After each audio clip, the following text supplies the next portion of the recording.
नमस्कार विद्यार्थी मित्रांनो, ITI विथ अश्वजित या युट्यूब चॅनलवर आपल्या सर्वांचे सहर्ष स्वागत आहे. आजचा हा टेटचा टॉपिक सर्व ट्रेडसाठी कॉमन आहे, म्हणजे सर्व व्यवसायातील विद्यार्थी या टॉपिकशी अवगत आहेत. तसेच त्यांना या टॉपिकवरती जे MCQ येतात CBT एक्झामसाठी ते आपण यामध्ये घेतलेले आहेत. तर चॅनलवर नवीन असाल तर सबस्क्राईब करा. ही टेस्ट सिरीज दोन्ही लँग्वेज मध्ये होणार आहे, मराठी व इंग्रजी. तुम्ही दोन्ही मध्ये सुद्धा सॉल्व्ह करू शकता. बघा, तर टॉपिकचं नाव काय? Safety and general precaution observe in industry तसेच शॉप फ्लोअर. आणि ITI विषयी थोडीफार माहिती आहे, तसेच ITI चं स्ट्रक्चर काय त्यावर सुद्धा काही MCQs आहेत, ते आपण या व्हिडिओमध्ये काय करणार आहोत बघणार आहोत. तर पहिला क्वेश्चन काय आहे? Which ministry promotes national skill development in India? कोणतं मंत्रालय आहे की जे भारतामध्ये नॅशनल स्किल डेव्हलपमेंट प्रोमोट्स करतं? तर ते आहे MSDE, ministry of skill development and entrepreneurship. हे तुम्हाला लक्षात ठेवायचं, MSDE काय करते? स्किल डेव्हलपमेंट करते. त्यानंतर what is the full form of ITI? ITI चे फुल फॉर्म काय आहे? तर सर्वांना माहिती आहे, तरी असू द्या लक्षात, इंडस्ट्रियल ट्रेनिंग इन्स्टिट्यूट. त्यानंतर तिसरा क्वेश्चन असा आहे, who is the head of industrial training institute? औद्योगिक प्रशिक्षण संस्थेमध्ये मुख्य व्यक्ती कोण असतो? तर प्राचार्य, principal. What is the full form of NCVT? NCVT चा फुल फॉर्म काय आहे? तर त्याचा फुल फॉर्म आहे National Council for Vocational Education and Training. प्रत्येकाने काही जे फुल फॉर्म आहेत ते लक्षात ठेवायचे, तुम्हाला परीक्षेसाठी अत्यंत महत्वाचे आहेत. त्यानंतर पाचवा क्वेश्चन आहे, which institute develop training course material for ITI? ITI साठी कोणती संस्था आहे जी ट्रेनिंग मटेरियल म्हणजे सिलेबस, बुक्स तयार करते? तर त्याचं नाव काय? तर त्याचं नाव आहे निमी, नॅशनल इन्स्ट्रक्शनल मीडिया इन्स्टिट्यूट. तुम्हाला याचा लॉंग फॉर्म सुद्धा येऊ शकतो. निमीचा लॉंग फॉर्म काय? तर नॅशनल इन्स्ट्रक्शनल मीडिया इन्स्टिट्यूट. सर्वांनी लक्षात ठेवायचं आहे, हे काय करते? सिलेबस, बुक्स, मटेरियल तयार करते. त्यानंतर हु इज रिस्पॉन्सिबल फॉर सेफ्टी? सुरक्षेसाठी कोण जबाबदार आहे? तुमची ऑर्गनायझेशन, एव्हरीबडी, समबडी, सुपरवायझर. तर तुम्ही प्रत्येक जण, एव्हरीबडी काय आहे? जबाबदार आहे सुरक्षेसाठी. आपल्या सुरक्षेसाठी तुम्ही सर्वजण जबाबदार आहात. तर उत्तर काय आहे? एव्हरीबडी, प्रत्येक जण, प्रत्येक व्यक्ती. Which comes under general safety? आपल्याला सेफ्टीचे प्रकार माहित आहेत, सामान्य सुरक्षा, वैयक्तिक सुरक्षा व मशीन सुरक्षा. त्यामधला हा सामान्य सुरक्षा म्हणजे जनरल सेफ्टीचा प्रकार आहे. तर खालीलपैकी कोणता जनरल सेफ्टी आहे हे तुम्हाला ओळखा सांगितलेलं आहे. तर काय म्हणतात? तर यामधलं उत्तर काय आहे? कीप द फ्लोअर अँड गँगवे क्लीन. तुम्हाला काय करायचं आहे? तुमचा फ्लोअर अँड गँगवे क्लीन ठेवायचा आहे. त्याला आपण काय म्हणतो?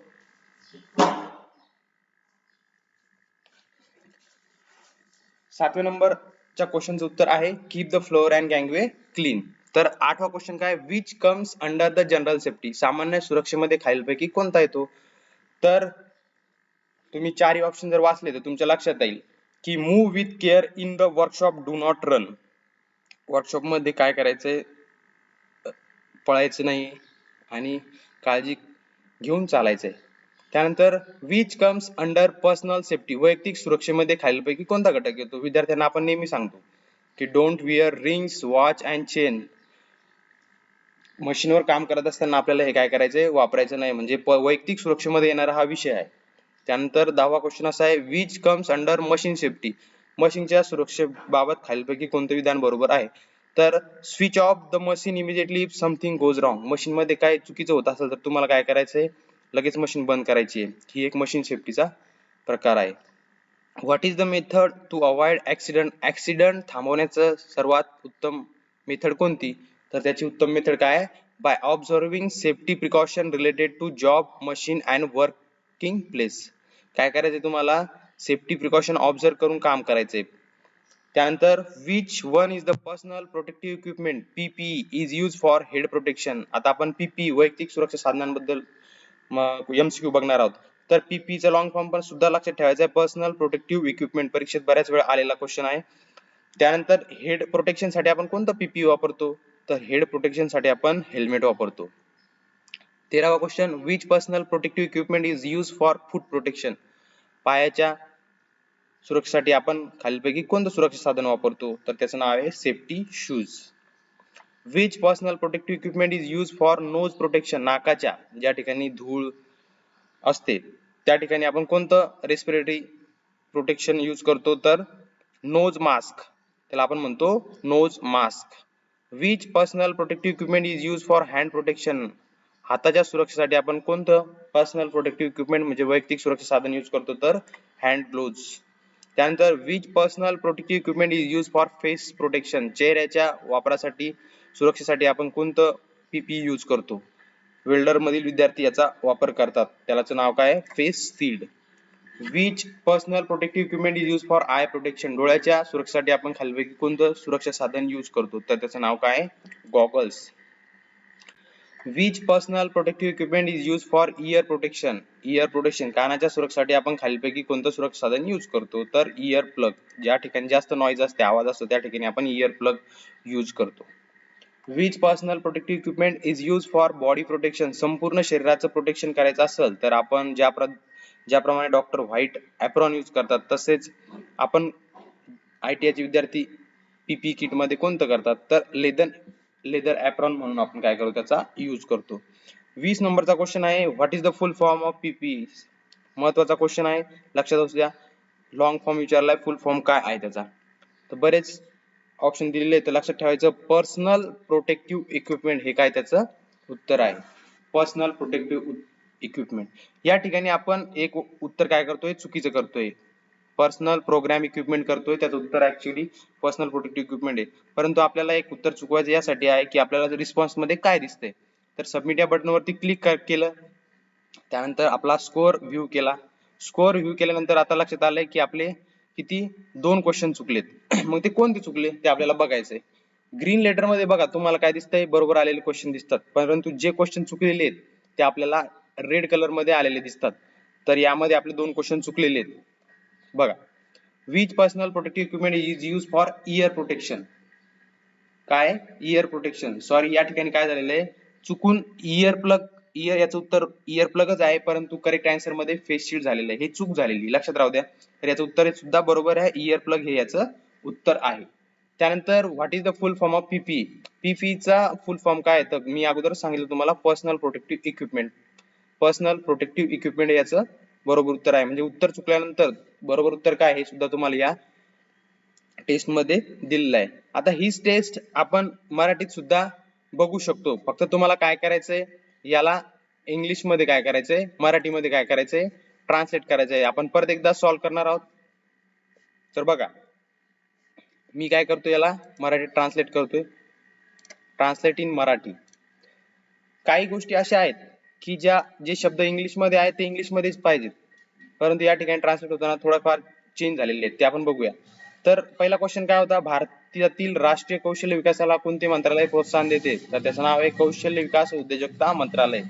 ITI चे पूर्ण नाव काय आपण बघितलं होतं, industrial training institute, industrial training institute हा त्याचा फुल फॉर्म आहे.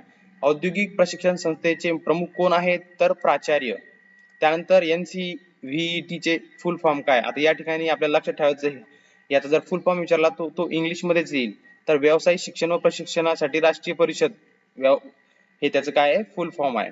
ITI साठी प्रशिक्षण अभ्यासक्रम साहित्य कोणती संस्था विकसित करते तर निमी, नॅशनल इन्स्ट्रक्शन मीडिया इन्स्टिट्यूट ही एक संस्था आहे, ती जे मटेरियल असते ना ITI साठी ते तयार करते. सुरक्षेची जबाबदारी कोणाची असते तर प्रत्येक व्यक्तीची, प्रत्येक शरीराची, प्रत्येकाची ही जबाबदारी असते. की सामान्य सुरक्षेमध्ये कोण येते, सामान्य सुरक्षेचे प्रकार आपण बघितले त्यामध्ये कोण येते तर फरशी व गँगवे स्वच्छ ठेवा हे सामान्य सुरक्षेमध्ये येते. तसं 8वा क्वेश्चन आहे सामान्य सुरक्षेअंतर्गत कोणते येते, खालीलपैकी कोणते सामान्य सुरक्षेअंतर्गत आहे तर सामान्य सुरक्षेअंतर्गत कार्यशाळेत काळजीपूर्वक हालचाल करा, धावू नका. वैयक्तिक सुरक्षेअंतर्गत कोणते येते तर वैयक्तिक सुरक्षेअंतर्गत काय ते अंगठी, घड्याळ व साखळी घालू नका. त्यानंतर मशीन सुरक्षेअंतर्गत कोणते येते, काही बिघाड झाल्यास काय करायचे ताबडतोब मशीन बंद करायचे. हे मशीन सुरक्षेबद्दल 3 प्रकारच्या सुरक्षा आहेत, मशीन, वैयक्तिक आणि सामान्य सुरक्षा. तर त्यातलं मशीन सुरक्षेबद्दल, मशीन बद्दल आपल्याला माहिती पाहिजे. अपघात टाळण्यासाठी कोणती पद्धत आहे तर काम, मशीन व कामाच्या ठिकाणी सुरक्षा खबरदारीचे पालन करून आपण काय करू शकतो अपघात टाळू शकतो. अपघात टाळण्याचा एक सोपा उपाय.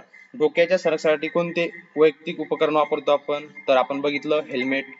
त्यानंतर 13 नंबरचा क्वेश्चन, पायाच्या संरक्षणासाठी आपण कोणते सुरक्षा साधन वापरतो पायाच्या तर सेफ्टी शूज, सुरक्षा साधन शूज. नाकाच्या संरक्षणासाठी कोणते वैयक्तिक संरक्षण उपकरण वापरतो आपण तर नाकाचा मुखवटा. त्यानंतर हाताच्या संरक्षणासाठी आपण कोणते वैयक्तिक संरक्षण उपकरण वापरतो? तर हातासाठी आपण हातमोजे किंवा सेफ्टी हँड ग्लोव्ज, तर काय म्हणतो आपण हातमोजे म्हणजे हँड ग्लोव्ज म्हणतो त्याला. चेहरा संरक्षित करण्यासाठी कोणते वैयक्तिक सुरक्षा साधन वापरतो आपण? चेहरा, तर फेस शिल्ड. डोळ्याच्या संरक्षणासाठी कोणते उपकरण वापरले जाते? डोळ्यासाठी आपण वापरतो गॉगल्स. कानाच्या संरक्षणासाठी कोणते वैयक्तिक संरक्षण उपकरण वापरले जाते? कानाचे तर इयर प्लग. तुम्ही जसे हेडफोन वापरतो तसे ही इयर प्लग आहेत. शरीराच्या संरक्षणासाठी कोणते वैयक्तिक उपकरण वापरले जाते? पूर्णतः शरीराच्या यासाठी आपण लेदरचा एप्रॉन यूज करतो. त्यानंतर पीपीईचं फुल फॉर्म काय? तर या ठिकाणी फुल फॉर्म थोडा वेगळा आलेला आहे, तर त्याचं नाव काय? वैयक्तिक सुरक्षा साधने, वैयक्तिक संरक्षण उपकरणे, पीपीईचे फुल फॉर्म. आता या ठिकाणी सबमिट करूया. या ठिकाणी सुद्धा तुम्हाला सबमिट करायचं आहे आणि तुमचा स्कोर बघायचा आहे. ही स्टेज तुम्ही 1-2 वेळा सॉल्व्ह केल्यानंतर तुमचे सर्व क्वेश्चन काय होतील? पाठ होतील. तर चॅनलवर नवीन असाल तर नक्की सबस्क्राईब करा. धन्यवाद आणि आपल्या मित्रांना सुद्धा शेअर करा. थँक्यू.